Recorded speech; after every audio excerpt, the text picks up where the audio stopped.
really glad the restrictions were lifted. You can see people's faces, go out, connect with each other physically. However, not gonna lie, one of the things I'm gonna miss the most about restrictions, no weddings. I fucking hate weddings.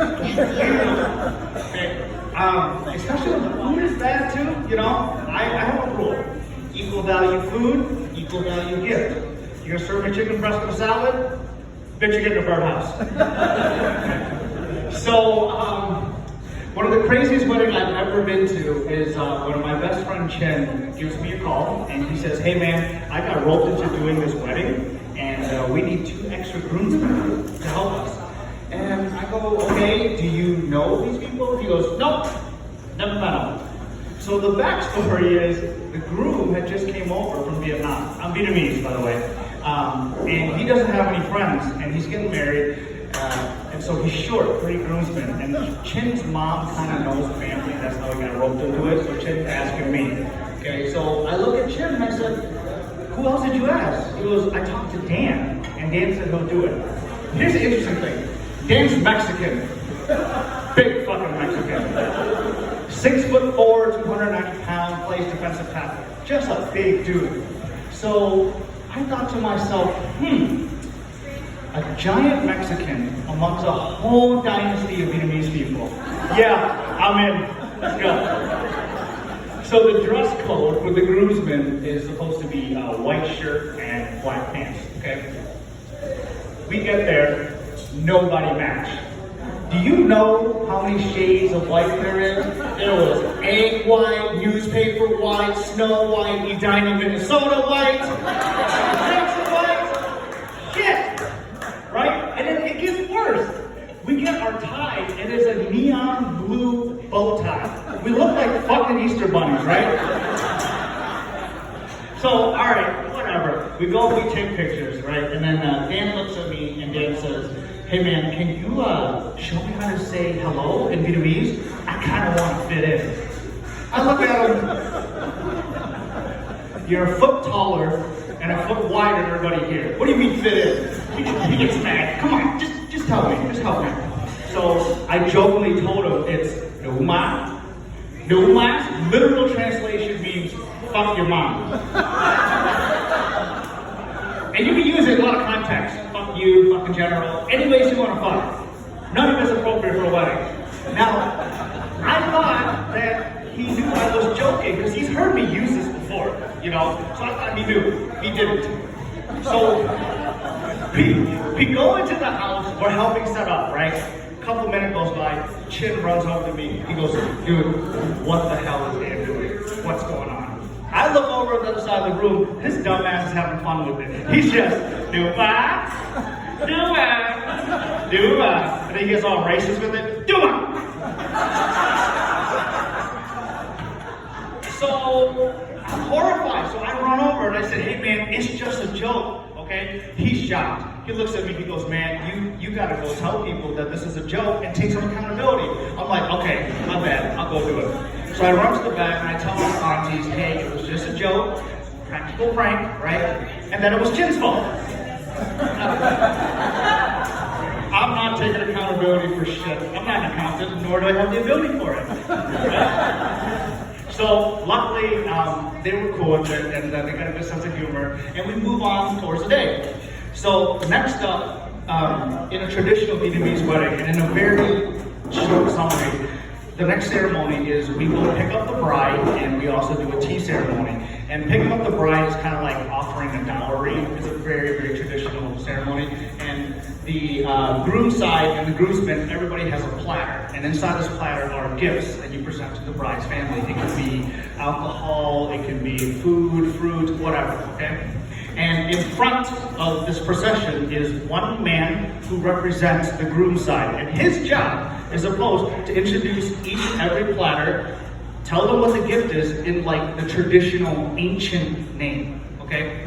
Think of like old ass English, like ye shall keep thy pie hole shut wench. Shit like that, okay?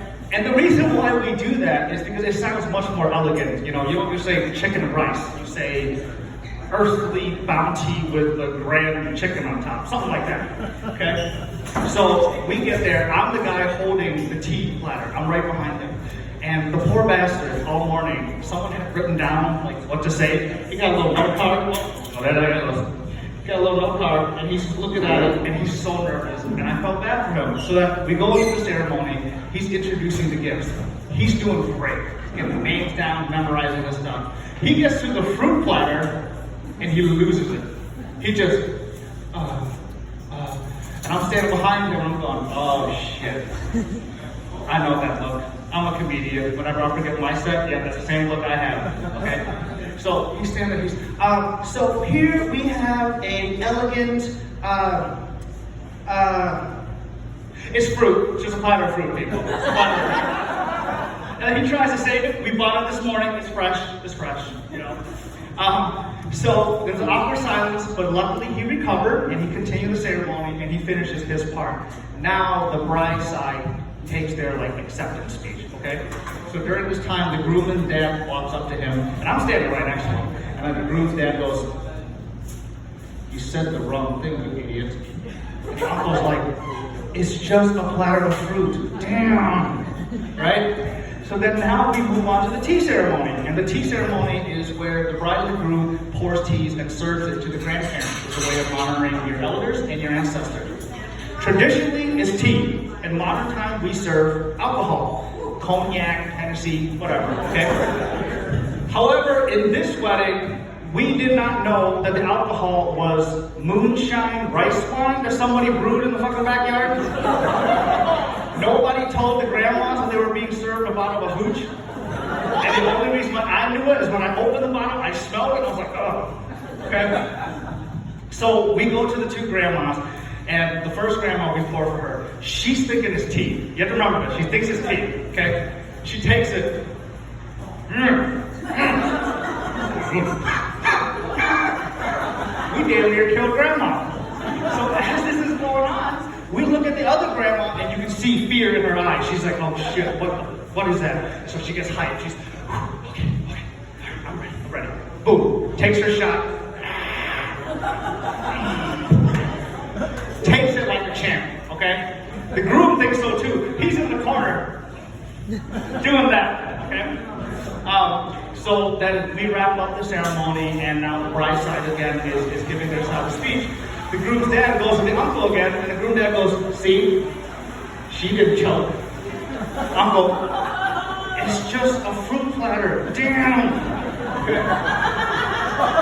So we wrap up the ceremony, and now we're fast forward to the reception, okay? And it's late, everyone's dancing, drinking, having a good time. Me and Dan are standing on one side of the room, we're just kind of relaxing. And Dan looks at me and he goes, dude, is that the groom's dad, meat mugging us? And I wasn't sure, and so I looked. And here's the fucked up thing. He's kind of cross-eyed, so you're not really sure if he's actually looking at you or not, and it's dark. So I'm looking, and we're not sure, and so me and Dan, without even saying a word to each other, not even intentional, us two idiots decided to do an impromptu vision test, just to make sure. Oh shit, yeah, he's looking at us, okay? So Dan goes, we gotta get the hell out of here, let's go. I'm like, okay, cool, let's go. So we slowly make our way out, and on cue, the groom's dad grabs some mic from the DJ and just starts yelling at us in front of everybody, okay? He's drunk, he's pissed off, and he's mad at the fact that Dan told everybody to fuck off earlier in the day. Okay? And so it's quiet, no one's dancing anymore, and it's really awkward. And then you hear on the other side of the room, it's just a fruit platter, damn! Apparently the uncle was drunk too. So now Dan's full on panicking. He's like, dude, we gotta get the hell out of here, right? I see Dan's football skills on full display. He's stiff-arming the waiters, the waitresses, face masks and old people. Pretty sure I saw him punt the fucking flower girl back across the ocean. It was fucking chaos. So as this is going on, I see a figure just dart out in front of us, right? Doing this, head down, arms out, like Raiden from Mortal Kombat. Just, I'm like, who the fuck is that? So we run out, and it's Jim. And he goes, you lied to me, and you told him it was my fault. Oh man, I was like, whoops. And I looked at Dan for comfort, because Chin's mad at me. Well, he's mad at me too.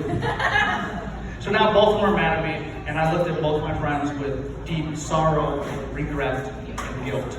And I said, you know what, guys? I'll make it up to you. When y'all get married, I'll give you each 2 birdhouses. Thanks, guys.